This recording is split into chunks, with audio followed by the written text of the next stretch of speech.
All right, I would now like to introduce Sister Janet Weicker from the Dominican community.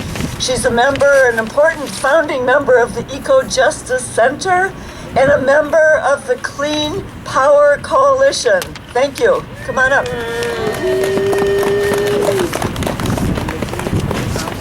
Thank you, Diane, and thank you all for being here today.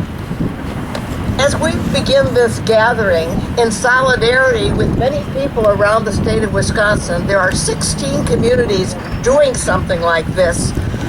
Let's stop and share a moment of prayer, knowing that we are standing on land that was home to the Ho-Chunk, Ojibwe, Potawatomi, Odaatna nations, and others who lived here before us. We want to honor them and honor this land. And so we pray.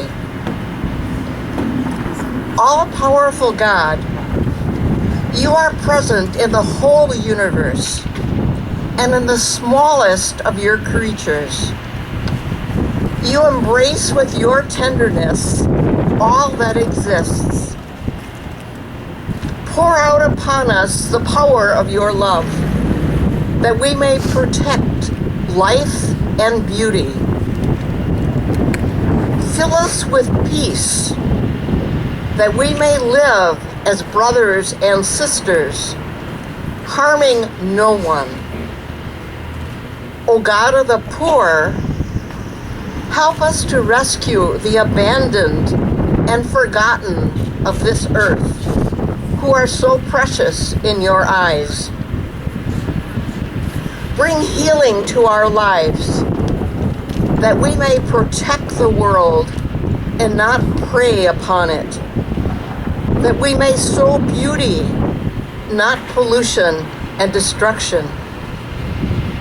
Touch our hearts and the hearts of all those who look only for gain at the expense of the poor, at the expense of the earth.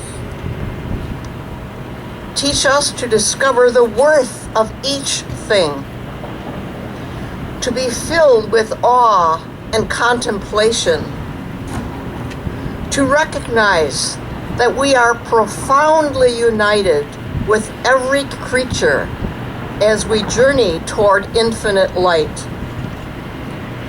We thank you for being with us each day.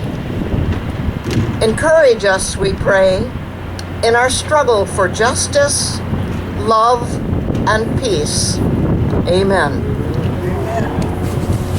In this prayer, Pope Francis urges us to care for Earth, our common home. This home of ours is in crisis because of climate change. Today and for the next 7 Fridays, we will gather to call attention to the need for bold and decisive actions that will address climate change. I'm quite sure that we have all seen images of our Earth on fire.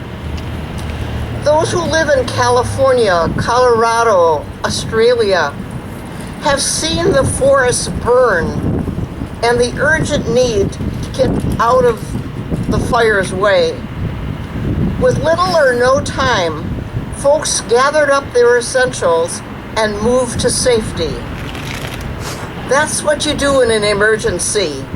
You move quickly. You gather up essentials to avoid the worst of the damage. But somehow, we still don't have the majority of our businesses and government leaders seeing or feeling the urgency of global climate change. is in crisis. The use of fossil fuels is the greatest contributor to that crisis. Coal, oil, natural gas need to stay in the ground. We need to transition as fast as possible to 100% renewable energy. Our world faces enormous difficulties on many fronts. The war in Ukraine, the pandemic, racism, poverty. But the greatest problem of all is climate crisis. And all of these problems are interconnected. If we all band together truly to care for this planet, stop extracting its resources for greed and out of excessive consumerism, there will be plenty for all. We have zero time to waste in addressing the climate crisis before it becomes an outright catastrophe. We need to keep pressure on the DNR and on Congress to meet the urgency of this moment. Push for strong legislation investing in clean energy and in environmental justice, and pursue all avenues to mitigate the effects that are already happening. Next week, the full report of the UN Intergovernmental Panel on Climate Change will be shared with the world. The report talks about the scientific, technical, and socioeconomic knowledge about climate change, its impact and future risks, and the options that there are to mitigate this change. It will serve as a guideline for local and regional and national governments to make decisions and take action toward sustainability. Here in Racine, we are currently in the process of hiring a sustainability manager. We hope they make an excellent selection of that person who will help our city become more sustainable. The bottom line is climate change is a grave and mounting threat to our well-being and the health of our planet. We have a brief and rapidly closing window of time to secure a livable future. There is a limit to the ability of how humans and other species can adapt to climate change. However, there is still time to prevent the worst and irreversible catastrophes from happening if we take action now. Each of us here today is a sign of hope. We can take action to help keep Line 5 from being built. A bit later in the program, you will be invited to go to that table, find a letter, and sign up, if you wish, to help tell the DNR do not allow the permit for Line 5 to go through the bad river watershed. Helping stop Line 5 is one way we can contribute to keeping fossil fuels in the ground, thereby helping to mitigate climate change. Thank you. All right, Racine is done. Thank you, Sister Janet. Now I'd like to welcome one of the new ministers to town, Reverend Danielle Lindstrom, who's going to give us a brief guided meditation as we all gather together about celebrating this fight together to protect our waters and stop Pipeline 5. She's from Olympia Brown UU Church. Hello, thank you, Diane. Thank you all for being here. I echo, this is a sign of hope.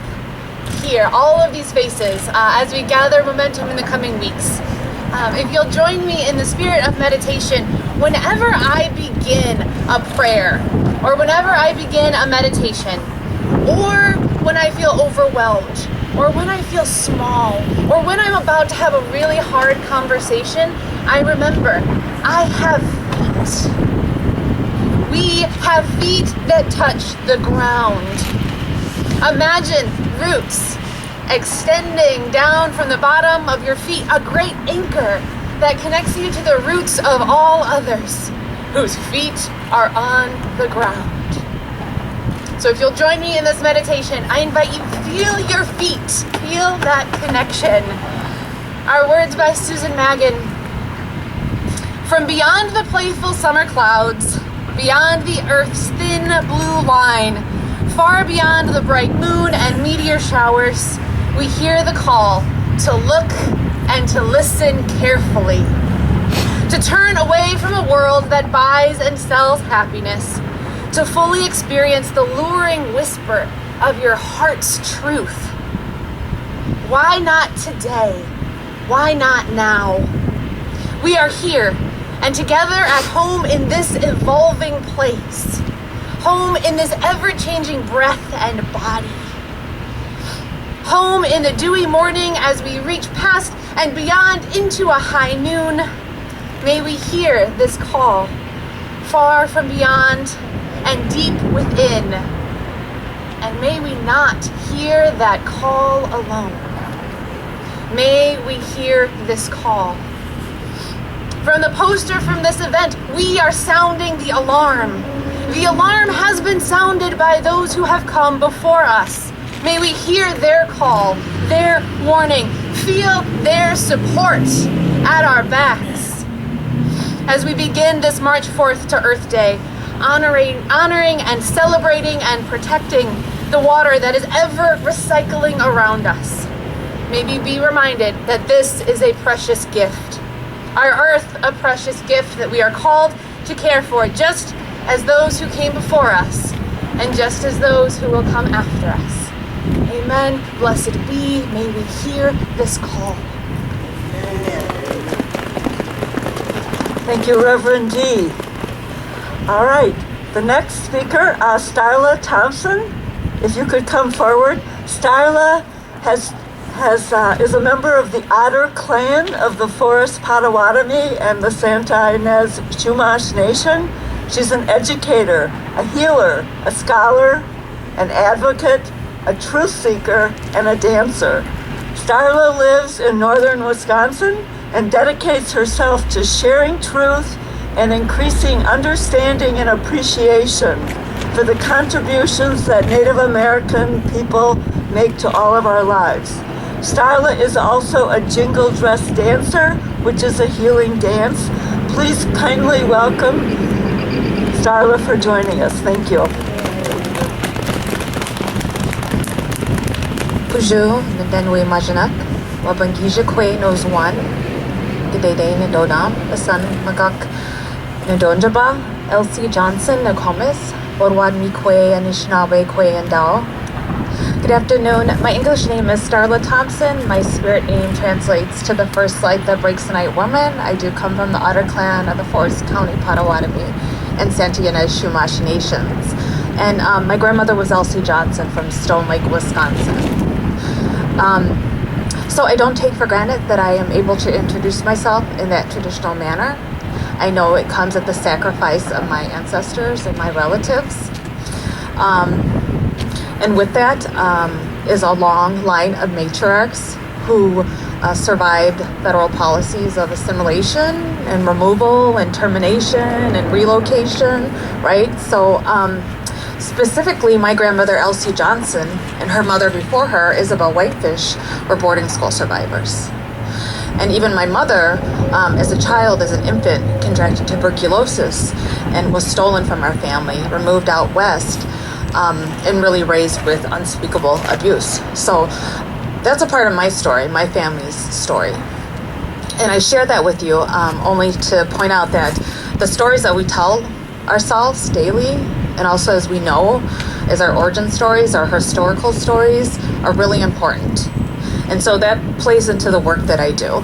And I just thank you for having me and humbly sharing my experience. But in the work that I do, I'm a researcher. I work for the University of Chicago as a researcher, and specifically telling the story of Indigenous women, Potawatomi women, right? So we know that conquerors write history, and in that narrative, those false narratives, Indigenous people and certainly Indigenous women are not included. And so people like John Baptiste DuSable, who we know is coming up more recently as a founder of Chicago, is that truth is coming forward. But the fact that his wife was Potawatomi and made a way for him in Chicago, and there's no way that he would have been successful as a founder, right, or acknowledged without her presence, without her connections, her relationships, and her knowledge.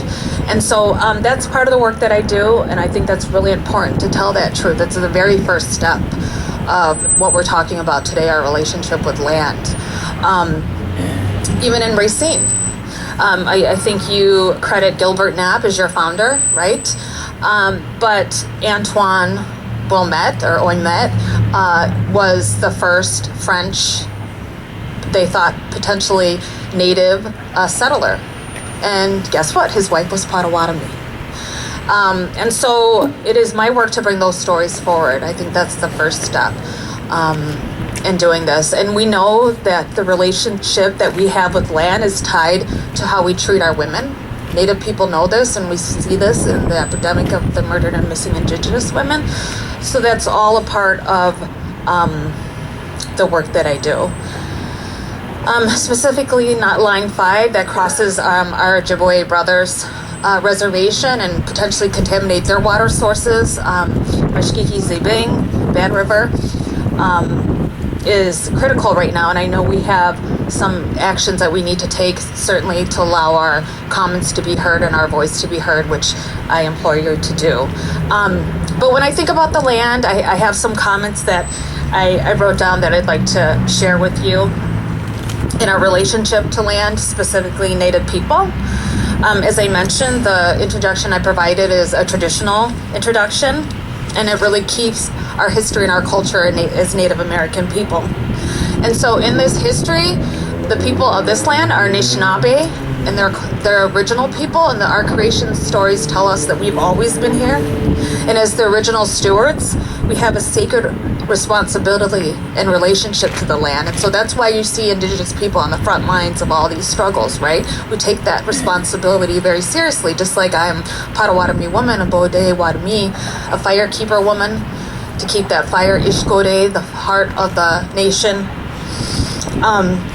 And so I'd like to share that these traditional teachings that we learn from birth instill humility, gratitude, and reciprocity. And it's with this knowledge that we know we are the last of Creator's beings. So therefore, we need all other orders of life in order to survive. And so we have that instilled with us at birth. And we know that this includes clans and foods and medicines and plants and sacred spaces. So this is why we have this relationship with land. Our homeland, Milwaukee or Manenawak, and the Great Lakes hold a deep connection to Creator. This connection provides lessons for sustaining that sacred relationship and roadmap. So 12 nations call Wisconsin home, along with many other that were forcibly removed. The fact that Indigenous people endured and continue to act as stewards is a remarkable act of perseverance. So it is with gratitude and intentionality we honor the relationship Indigenous people have with the land, and not just with our words, but in action, what we're doing today. So I thank you for that. Miigwech.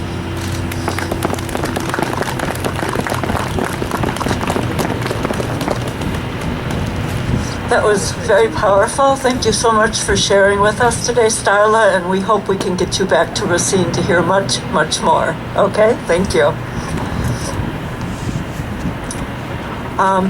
I think that I'm going to just start my brief comments by saying my family history in Wisconsin is white settlers that was on land taken from the Winnebago tribe in the mid-1850s in Neenah, Wisconsin. And my family has a cottage up north along the Oconto River that was acquired through land ceded back in the 1850s, when some of the government policies of Indian removal and the Authority Act that granted government the right to be able to move people. So I think that's part of my inspiration for the work, is that we all have connections that we want to work to make better for the future.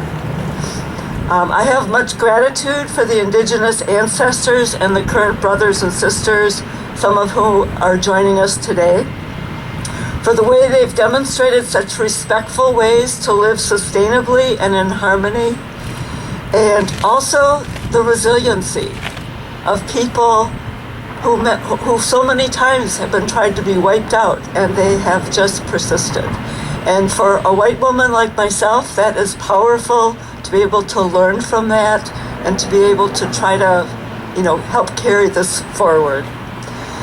This Canadian Enbridge company for Line 5, the pipeline proposal, it is threatening tribal land and tribal rights in northern Wisconsin.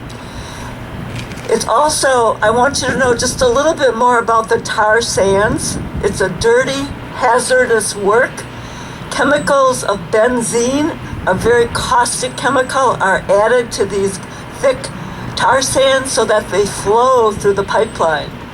And so when this pipeline starts corroding, it was built before we even had environmental protection standards, right? And there's documented evidence now that this is corroding and it is leaking out into waters and areas where Native people grow wild rice, where people, whoever live in northern Wisconsin, depend on for their water source.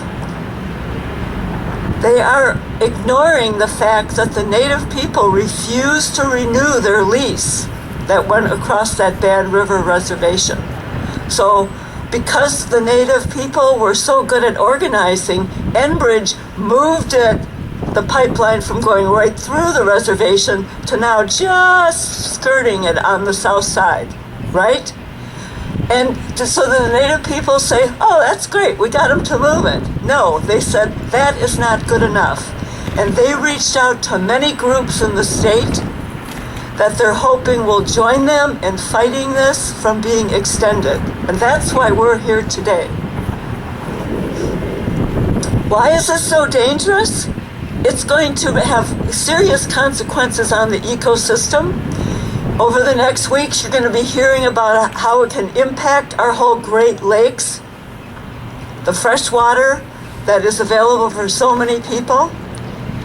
You're going to hear about how treaties are once again being ignored or violated.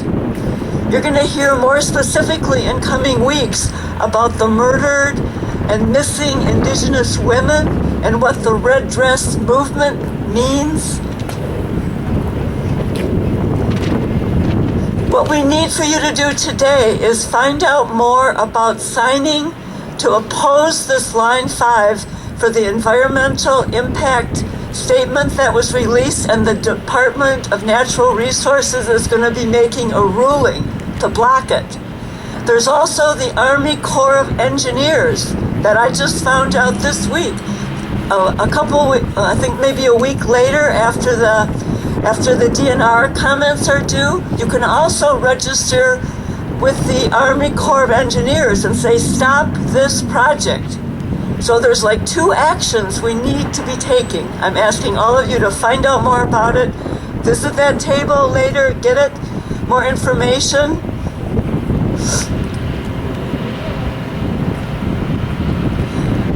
If this goes forward, it will once again be ignoring the treaty rights of the Indigenous tribes in northern Wisconsin, and there are 10 different tribes that are going to be impacted by that 1842 treaty, guaranteeing them the right to fish and hunt and gather in their own ceded territory.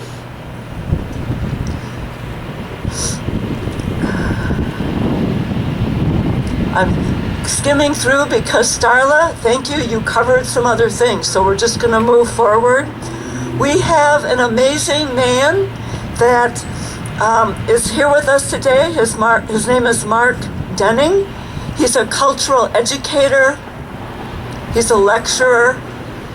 He's a curriculum specialist on history and culture. He's registered in the United Nation of Wisconsin as a member of the Sturgeon Clan. He serves on Milwaukee Indian Schools Community School, and Mark is a traditional dancer and much, much more. He also knows how to dress for the weather. Please join us and thank you for being here.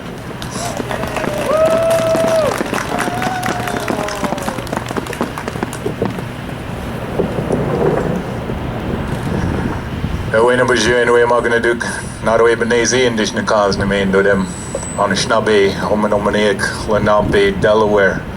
Bohikanak French, English, and down Neopits, the place where I am from. Live in Muskego, not too far away from here, and it's was nice and a nice surprise to be invited to speak here, and I'm so glad each and every one of you are here.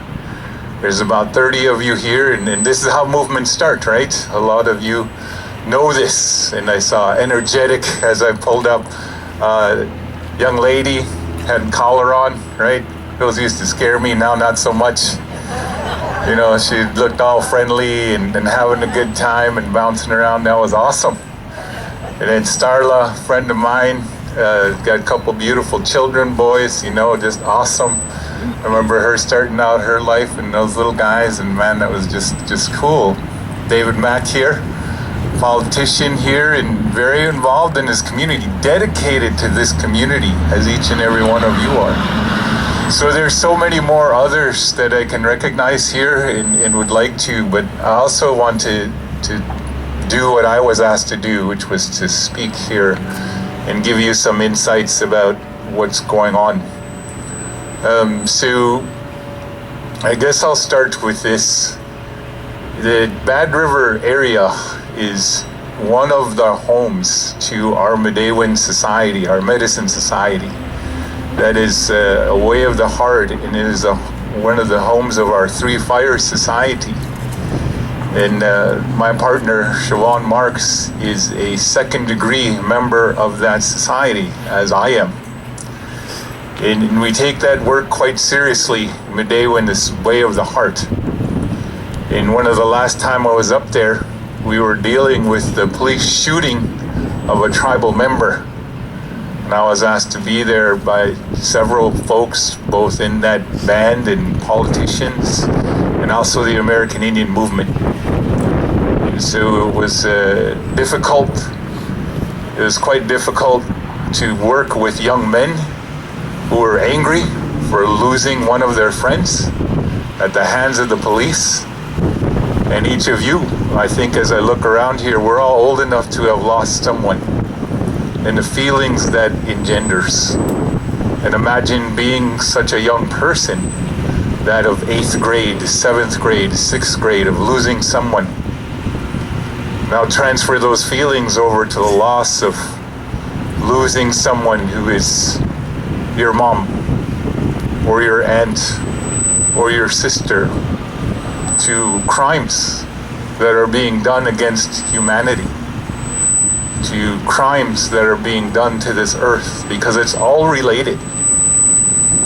So I'm going to relate this for you, and this is how I'm going to do this. As a member of this society, Narwe Benezi Indigenous, my name is, I was named by Eddie Benton Benet.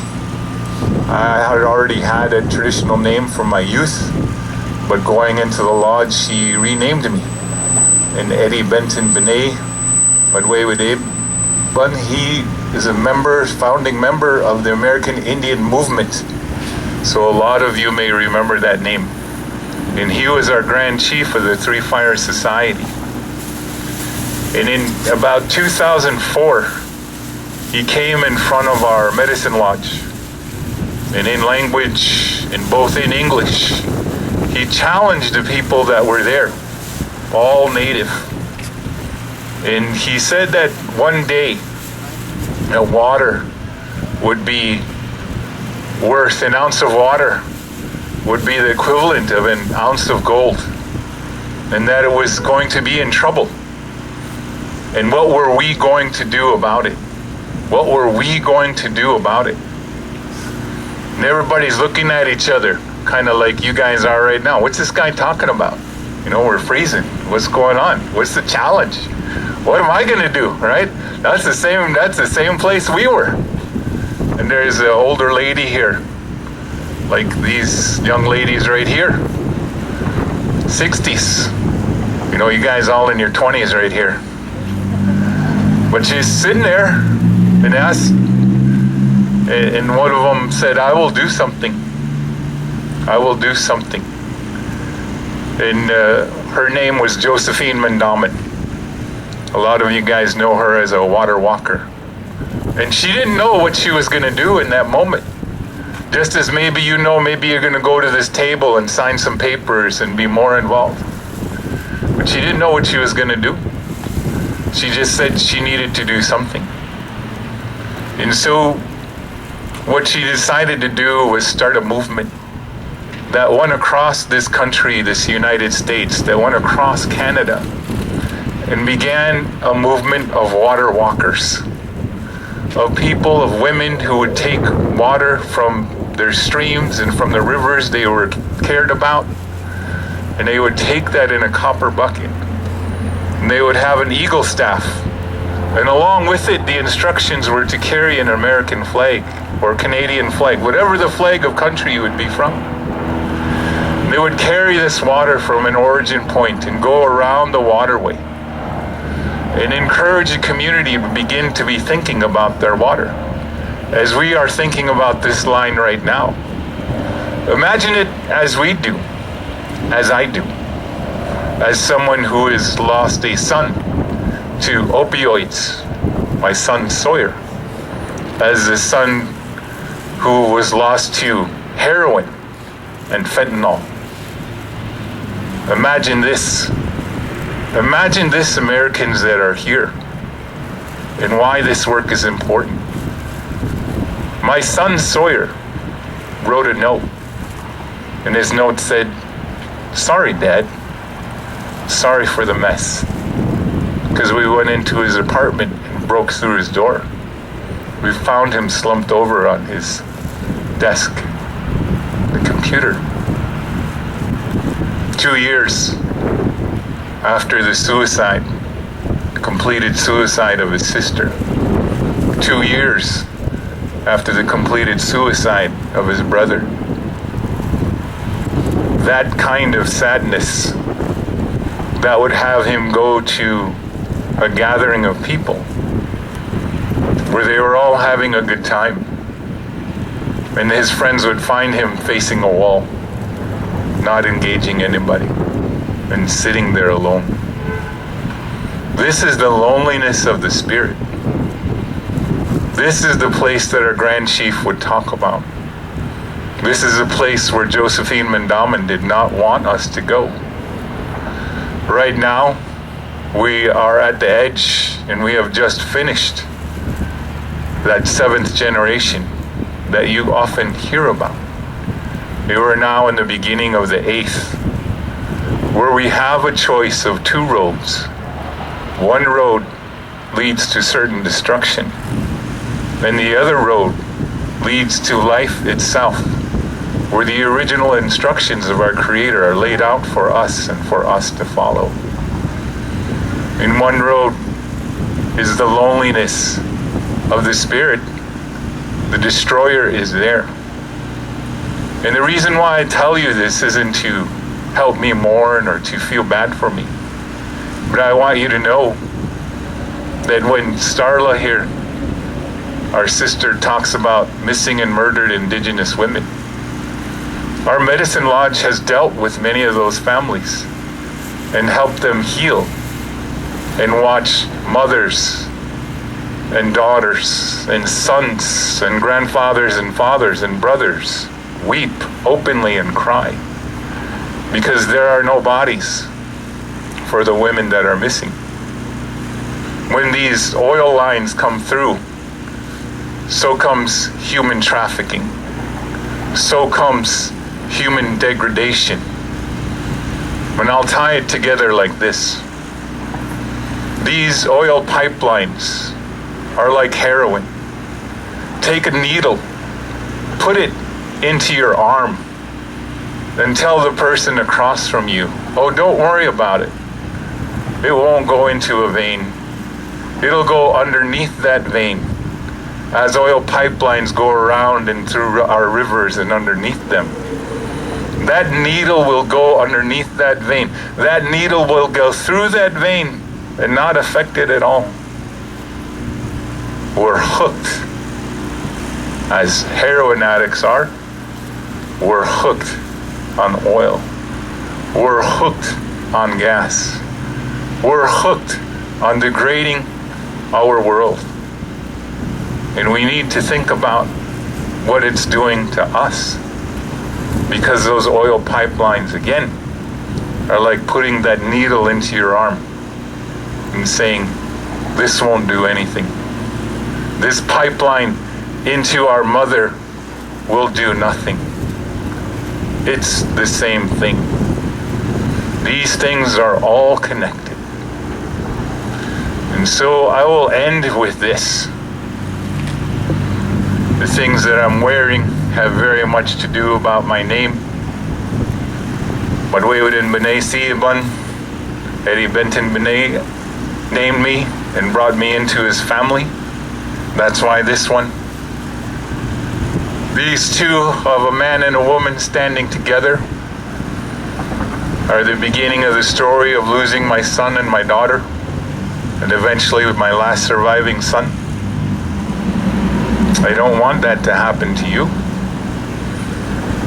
And we need to be thinking about it because we've all come from great loss. And this is my last point. The reason I'm holding this bear is we are in those last few moments of carrying our bear bundles for those of us that know of them. And we made them last month. And what we do with those bear bundles when we assemble them is we assemble them with our 7 sacred teachings that were given to us by our Creator. And we think of them. And we think about the things that we can do without. Because the ice begins to break up. The ice breaks up on our rivers. The ice breaks up on our lakes. The sun begins to shine. The warm weather becomes warmer as it will tomorrow. Right? And so in all of that, our earth becomes restored. And in this moment, we can restore ourselves. And that is what our bear bundles are about. Is to take those things that we can do without, to put them into those bundles. And when the ice breaks and the earth is renewed, we can throw those bear bundles and the things we can do without. We can throw those things away and do without them. Think about the things we can control and think about the things that we cannot. These bear bundles are so very important to us. And so like that woman, Josephine Mendamen, that sat in our lodge, and while everybody else sat on their hands and wondered, what is it that we can do for our water? She answered that question, traversing the Mississippi, the length of it, multiple times. Walking around the Great Lakes multiple times. Hip replacements, knee replacements, and now a school is named after her. Because she answered the question that I am asking you. What is it that you will do for the water? What can you do? You are not too old. You are not without power. And you are not without thinking outside of the box and doing something significant. And just by being here and listening to this, that is significant. Because for each and every one of you that is here, there are hundreds, if not thousands, that should be here and are not. And we need to think of them. So with that, as a member of our Three Fire Society, we are charged with speaking for the dead and the unborn. And that is what I am doing, speaking for my kids and the little one that my daughter carried and did not come into this world as a result of her decisions. This is very serious stuff. This is life and death stuff. This isn't just us getting together and seeing each other and having fun. You're fighting for your life. You're fighting coming at that bridge, that place, those paths of those two roads. Serious stuff. Think about it. You can do something. If it's a song, if it's a poem, it's dancing, that's all part of it. Celebrating. Don't have to be serious all the time. Can have fun doing it. So do it. Do it for the communities of Bad River, Medicine River. Do it for this community. Walk these waters. Traverse and stand up for the land of Racine. Remember what my sister Starla here told you. That French explorer that got here, that guy would have never made it if he didn't have a Potawatomi wife. And if you guys doubt me, any of you married guys here, go ahead and fight me and say, where would you be without your wife, right? And if you say, oh, I'd be, well, good luck going home, guys. Okay? So with that, I just wanted to lighten it up a little bit, but it's also true. That wife and that husband, a sacred bond making this place together, the community that you call your community. How awesome is that? Honey, thank you.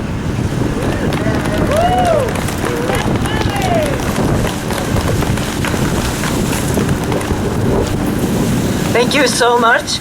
We're going to have a few closing comments from Sonali Knotek, who is one of the co-leaders of the Racine Coalition for Peace and Justice and has been a major force in getting today going. Please do stop by the table for Earth Day activity by one of the wipes. It's helped supporting an asylum-seeking family in Racine. We'd appreciate that, plus you're saving paper. Sonali, thanks for all your work today. Come on up. All right, I can't say anything after what has preceded, so it's just thank you all for coming. Thank you for the wonderful speakers. I just want to let you know that these two things on the clipboards, they were on the table. This tells you a little bit, a summary of what's happening with Line 5. And with the picture where the Line 5 goes right through the Bad River Reservation, they removed that and they put it just below the reservation, going right through the waterways. So please take one of those forms if you don't know much about Line 5. And this over here has all the activities that we have planned for the next 8 weeks. And it does have some resources. The Sierra Club has some wonderful information about what's happening. So there's a link for the Sierra Club, and please make sure that you write to the DNR. DNR is accepting comments through March 18th, and the Army Corps of Engineers, I think, has extended their comments through March 24th, I believe. So please go. That is really important that they hear what you have to say about Line 5. So that's what we have. Now I think we have about 15 minutes left. So we're thinking that we'll go by Douglas Avenue with our signs, with our beautiful signs that were donated by an artist in Milwaukee, Sue Semensky.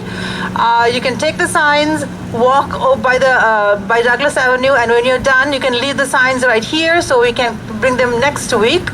We're having a presentation next week at City Hall Annex, and Corey Mason is going to talk about solar installations and moving away slowly from dependence on fossil fuels. That's next week, Friday at the same time at noon. And then the following week, Friday, we're going to have a fantastic presentation at the library by a woman called Rachel Fernandez, I think also from the Oneida tribe. And she's going to be talking about murdered and missing children that Mark was referring to. So please see if you can come to those. And also importantly, I wanted to just mention that on Sunday, which is the Global Day of something for Ukraine, Global Day of Action, I think, for Ukraine. The Racine Interfaith Coalition is going to have their event at Monument Square at 2 o'clock in the afternoon. And the Racine Coalition for Peace and Justice is going to have our event at 5 o'clock in the evening at the Martin Luther King Plaza on State Street and Martin Luther King Drive. And we're going to have 3 wonderful speakers from Peace Action Wisconsin. So please keep those events in mind, and we'd love to see you at all of those events. Thank you again so much for coming.